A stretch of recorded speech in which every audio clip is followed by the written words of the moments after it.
जय हरी. एकादश स्कंध भाग 200. 26व्या अध्यायाच्या सुरुवातीला नाथ महाराज सांगतात, या अध्यायामध्ये उर्वशी पुरुरवा यांची कथा वर्णिलेली असून त्यानिमित्तानं कामवासनेच्या पोटी माणूस किती अधोगतीला जातो याचं चित्र उभं केलं आहे.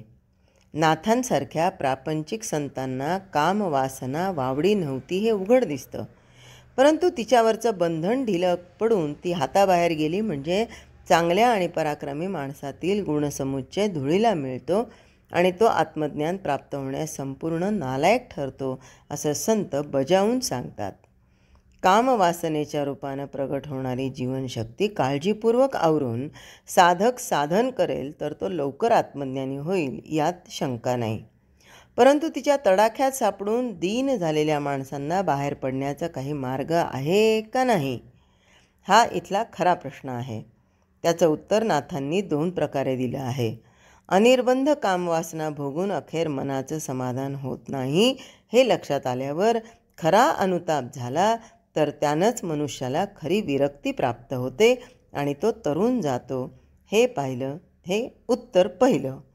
परंतु क्षणिक अनुताप पुष्कळांना होत असला तरी खोल जात नाही आणि म्हणून सामान्य मनुष्य कामवासनेच्या चिखलातून बाहेर पडू शकत नाही. त्यासाठी संतांची संगत अहोरात्र करावी, म्हणजे वासनेचा जोर आपोआप ढिला पडून जीव कामदेवाच्या बंधनातून बाहेर पडतो.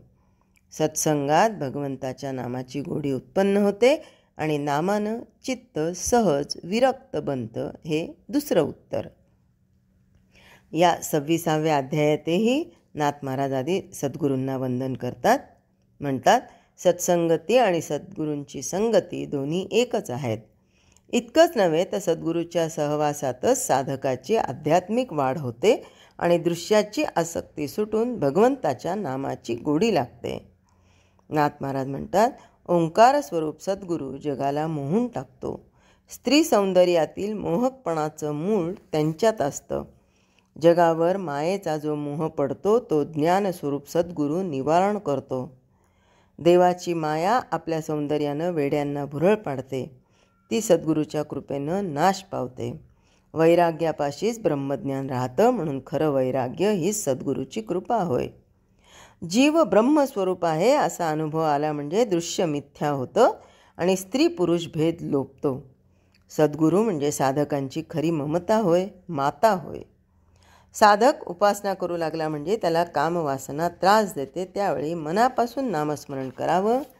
नामानं मनुष्य विरक्त होतो, चित्त निर्मळ होतं, संसार पाश तुटतात आणि जीव गुणातीत होतो.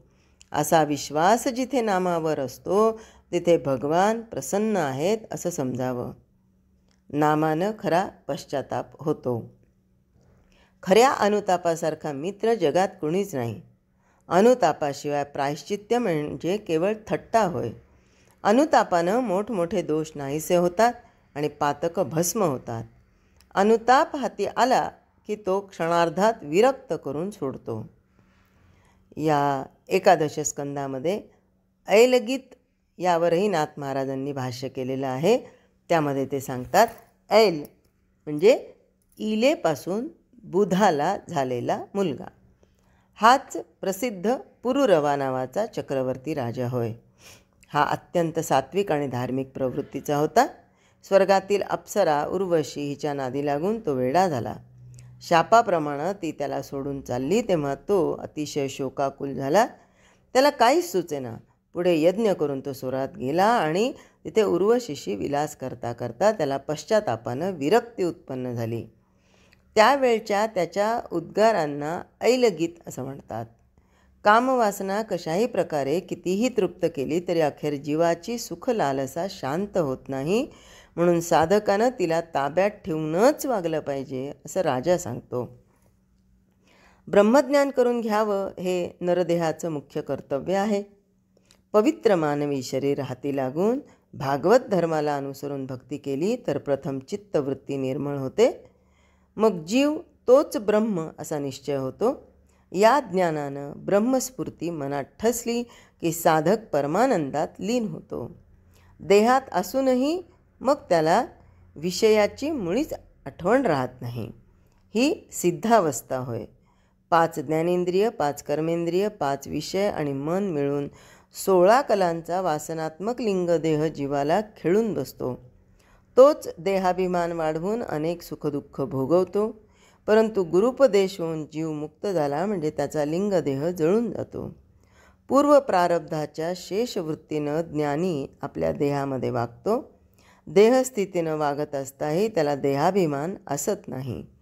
दैवयोगानं देह विषयात लोळत असला तरी त्याची वृत्ती अणुमात्र मलिन होत नाही. याच्या बरोबर उलट अज्ञानी मनुष्य वागतो. केवळ देहात आसक्त होऊन असाधू माणूस कामवासनेचा भोग, उदरभरण यामध्ये मग्न होतो. त्यामुळं त्याची विवेक वृत्ती मावळते, ज्ञानस्फूर्ती अंध होते आणि अविद्येच्या आधारानं तो अनिवार्य दुःख भोगतो. फक्त अनुतापच या चक्रातून सोडवतो. पुरुरव्याचं असंच झालं. कर्मधर्मसंयोगानं त्याचा उर्वशीबरोबर संबंध आला. पुष्कळ दिवस विलास भोगून देखील त्याची तृप्ती झाली नाही. शापाच्या शर्तीप्रमाणे राजाला नग्न पाहताच उर्वशी सोडून गेली.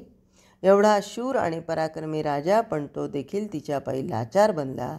अखेर एक यज्ञ करून तो उर्वशीच्या लोकी गेला आणि तिथं त्यानं पुन्हा मनसोक्त विलास केला. इतकं करून देखील जेव्हा मनाची तृप्ती होईना तेव्हा त्याला अनुताप होऊन विरक्ती उत्पन्न झाली.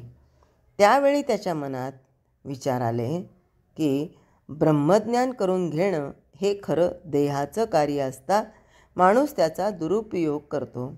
वासना तृप्त करण्यात घालवलेले आयुष्य फुकट नाहीसं होतं. कामवासनेच्या पायी मोठमोठे शूर, पराक्रमी, पंडित आणि सार्वभौम राजे आपला दर्जा विसरून लाचार होतात. ज्या देहातून कामवासनेचं सुख घ्यायचं असतं तो देह अखेर घाणीनंच भरलेला असतो. ज्यावेळी माणसाचं मन कामवासनेच्या अधीन होतं त्यावेळी तो विवेक भ्रष्ट होतो. तसं होताना दुसऱ्याचा मुळीच दोष नसतो. आपणच सुखाच्या भ्रांतीनं भलतीकडे आनंद शोधतो.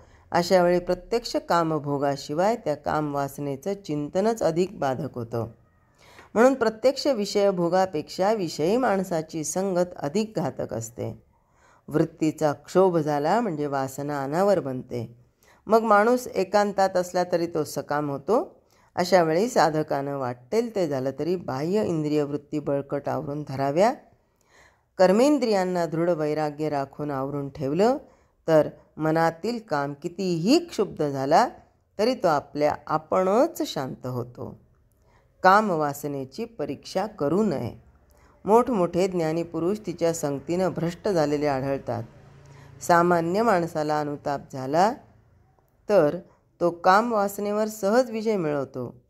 खरं म्हणजे विषयभोगाबद्दल अनुताप उत्पन्न होणं हे भगवंताच्या पूर्ण कृपेचं लक्षण समजावं. त्याच्या कृपेशिवाय कधीही अनुताप उत्पन्न होत नाही. कारण अनुतापानं चित्तवृत्तीवरील काममोहाचे डाग जळून जातात आणि मनुष्य विवेक वैराग्यानं संपन्न होतो. वासनेच्या चिखलात बुडालेला जीव वर निघण्यास साधूची संगती अवश्य आहे.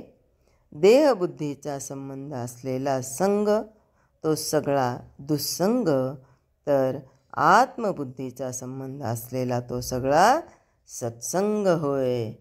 जय हरी.